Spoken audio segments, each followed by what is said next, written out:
कौन सतरे पृथ्वी पृष्ठरे अच्छी पाताल लोक एठारे अच्छी सेठाकु जीवाकू रास्ता जहाकू देखी वैज्ञानिक भी आश्चर्य कौन सतरे पृथ्वी पृष्ठरे रही एक पाताल लोक। नमस्कार टीटीवी ओडियार ए स्वतंत्र उपस्थापना को आपण समस्त को स्वागत करुच्ची मु आनी शतपथी। दर्शक बंधु आमर ग्रंथरे आकाश को नहीं पाताल लोक पर्यंत जिनिष विषय आलोचना करा जाय थाए। ग्रंथ अनुसार जोठारे देवता माने आकाश रे बास करती सेहीपरि दानव माने पाताल लोकरे बास करती।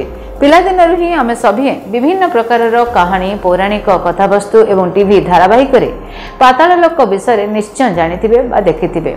जेजे बापा अजा आईंक ठारु मध्य अनेक कहानी भी शुणिथिबे।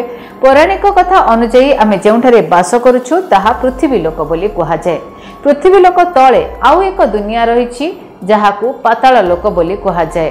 तेबे समुद्रर असीम गभीर रे पातालर अस्तित्व रहिथिबा नै उल्लेख करा जायछि। कुहा जायछि पृथ्वी और समुद्र तळे पाताल लोकर अस्तित्व मिलिछि। मात्र ए सब किछि सुनिबा परे अनेकंक मनरे प्रश्न आसे सतरे कोन पाताल लोक अछि। अनेक समय लोक माने चिंता करंती एहा एक कल्पना मात्र नचेत केवल पुराण रे ही एहा विषय वर्णना करा जायछि। सेभली रामायण रे मध्य पाताल लोक विषय वर्णना करा जायछि। रामायण रे प्रभु श्रीरामंगर परम भक्त हनुमान एक सुडंग भितरे जाई पाताल लोकरे पहुंची थिले। रामायण रे जो पाताल लोक विषय वर्णना करा जायछि ताहा पृथ्वी तळे थिबा दुनिया को कुहा जाय। पाताल लोक पर्यंत जीवा पई अनेक गभीर स्तर प्राय 70,000 स्तर पर्यंत जीवाकू पड़िबो। वैज्ञानिक माने अमेरिकार होंडुरास रे सिउदाद वानका नाम रे एक पुराना सहरर आविष्कार करिसंती। एही पुराना सहर अनुसार कहवा अनुसार यह सही सहर जोठारे प्रभु हनुमान पाताल लोकरे पहुंची थिले। याकू विश्वास करने को अनेक किछि कारण मध्य रही। आसंतु जानवा से सब कारण गुड़िक। दर्शक बंधु अमेरिका रे मिलिथिबा एही सहर को पाताल कहिबार अनेक किछि कारण अछि। जदि भारतरु कोनोसी सुडंग खनन करा जाए यह सीधा सिउदाद वानका रे पहुंचीबो। अन्य एक कारण होछि एही सुडंग रे प्रभु हनुमान भली बानर देवंकर मूर्ति मिलिबो। एही मूर्ति रे बानर देव आंठू माड़ी बसिबा सहित तांको हाथ रे गदा भली किछि अस्त्र मध्य देखा जाउछि। सेहीपरि अन्य केतक ऐतिहासिकरक अनुଯାयी 1000 वर्ष पूर्वरु विलुप्त होई सारिथिबा एही सहर रे लोकमाने बानर मूर्तिर पूजा करुथिले।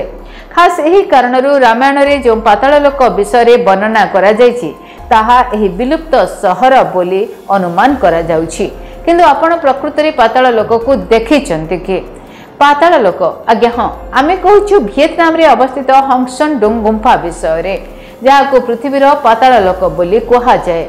एही गुंफा भूमि ठारू 262 मीटर गभीर रे अवस्थित। आपण माने जानिले आश्चर्य हेबे जे गुंफा भितरे घंच जंगल ठारू आरंभ करी नदी पर्यंत समस्त प्राकृतिक परिवेश रहिछि।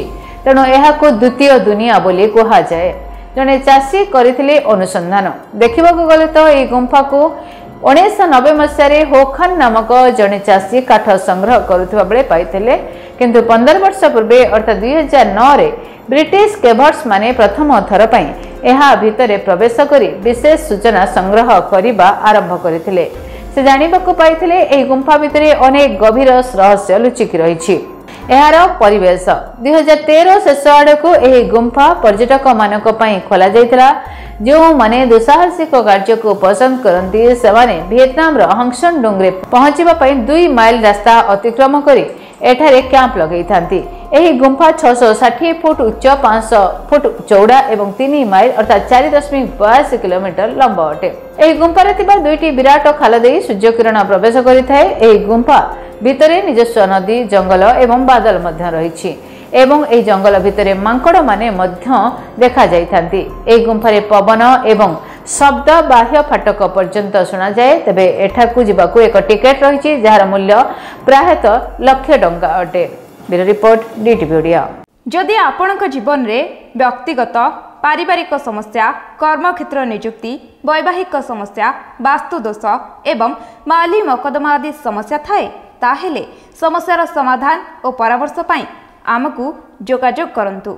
ज्योतिर्विद doctor Bhabani Shankar Mahapatra, Budheswari colony, plot number 26, Bhubaneswar. Phone number 977688 9439444924 9439444924 आमर वेबसाइट www.srijagannathastro.com।